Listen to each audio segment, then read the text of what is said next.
Hello and welcome to this video overview of Dungeon Assault.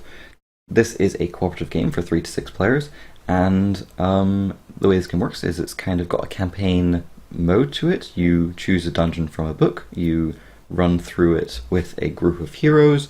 Each player chooses a hero and they'll be running through it, and each in that book it'll tell you what kind of encounters you face, and the counters are also constructed of monsters randomly. So if you choose an easy encounter, you'll draw a monster randomly from the easy monsters you have, and you'll play against them. So you could be playing against a wolf pack, for example.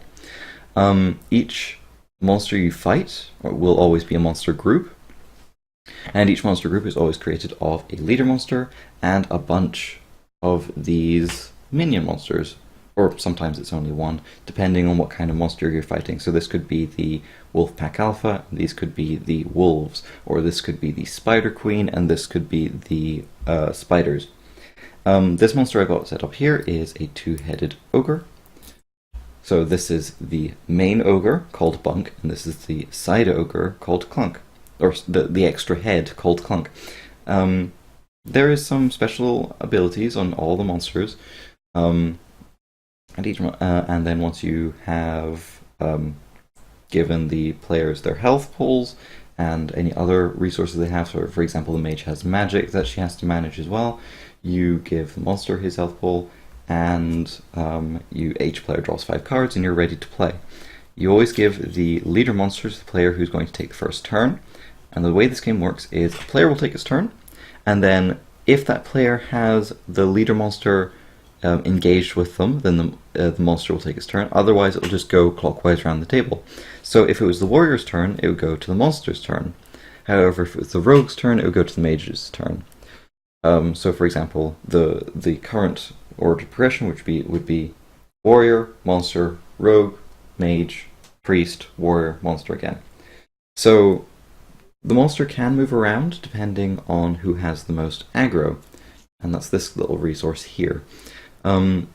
Whenever you play a card, there will be an aggro cost. So, for example, if the warrior played the bash card, it has an aggro cost of 3, so he would take either aggro from a supply or whoever has the leader monster attached to them or engaged with them. As he's got the leader monster attached to him right now, he just takes 3 aggro from the supply. However, if the leader monster was attached to the rogue and the rogue had 6 aggro on him instead, and he played bash, he would take 3 aggro from the rogue instead. Like that. So aggro is pretty it's something that the players have to kind of manage. It's one of the many things that the players usually have to manage. Another thing the players have to manage is there is a timer that is always running in the game, and it always has, usually it depends on the number of players and also depends on the difficulty of the game, but for example a 4-player game with an easy dungeon will be 6 minutes on the timer, and after 6 minutes they will have a dungeon event and they will clear all the aggro from the board. They'll do that in the other order. They'll clear all aggro from the board, then they'll have a dungeon event. And the dungeon events come from this deck. You just draw one randomly, and then you read what it says and resolve it. For example, it says, after all aggro tokens are removed, give the lowest health player 6 aggro tokens. So for example, that one would give 6 aggro tokens to the mage, because she only has 7 health compared to the warrior's 15 health, the rogue's 10 health, and the priest's 9 health. So there's a few other things that the players can do on their turn. Other than playing cards. They can also trade items between each other if they have items in their hand. They can also use any abilities they have on their character card. For example, the priest and the rogue have actions that they can take on their character card. That's pretty much it. They can use items as well, so there are other things they can do. When the monster takes its turn, however, the first thing that it's going to do is it's going to draw one of these cards, and the players are going to read this out, and then they're going to they get a chance to interrupt whatever's going to happen here using cards that are actually called interrupt cards. So, for example, this is an interrupt card which says armor. This is one of the warrior's interrupt cards. So this one says prevent 5 damage, or prevent 5 physical damage or 3 damage. There's different damage types in the game. Physical damage is a damage type, whereas if it says 3 damage, in quotations, it means any type of damage.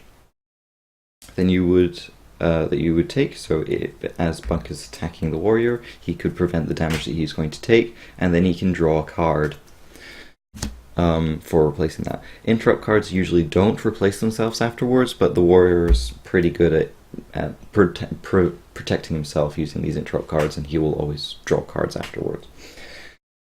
So after the players have responded to the monster's attack, the monster is going to resolve its attack, and once that's done, the monster is going to have a chance to re-aggro.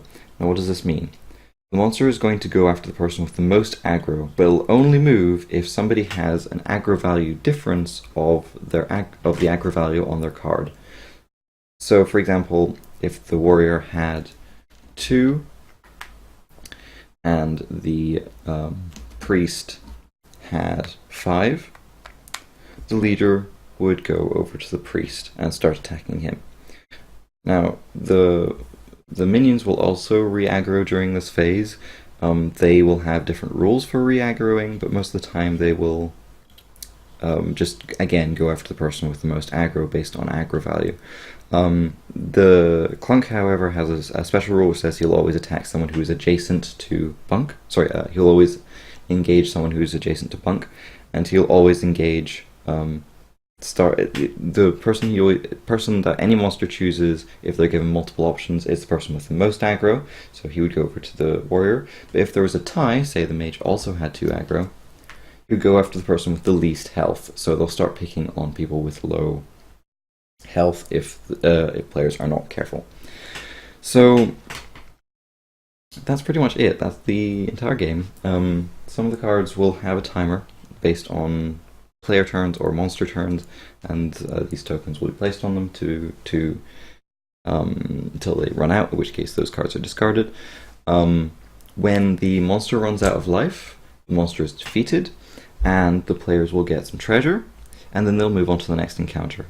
When the players have defeated all the monsters in the campaign, they'll go after a boss, and if they defeat that, they win the campaign. The actual matches of this game don't take very long because the players have to rush because of the time limit that they're given, which means that the players can complete an entire campaign in a single evening pretty easily. However, they can save anything that they are doing.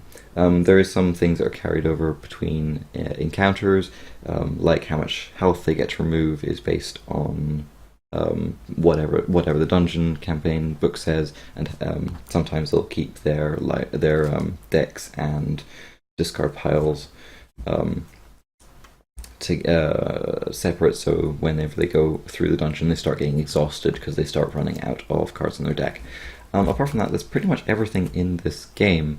Like I said, the main element of this game is of course managing things. So players in general are going to want to manage aggro. The mage wants to manage magic. The mage has their own special resource. The rogue usually manages debuffs because he has to kind of make sure that they don't run out because they have these kind of tokens on them. He wants to make sure that they have as many tokens on them as he can manage. And the priest wants to manage to make sure nobody dies, basically. If the players are all knocked out during any specific fight, they lose the campaign. They basically have to start anew. And that's it. That's the entire of Dungeon Attack. Hope you enjoyed. Leave some messages in the comments, and I'll have a look at them. Catch you later.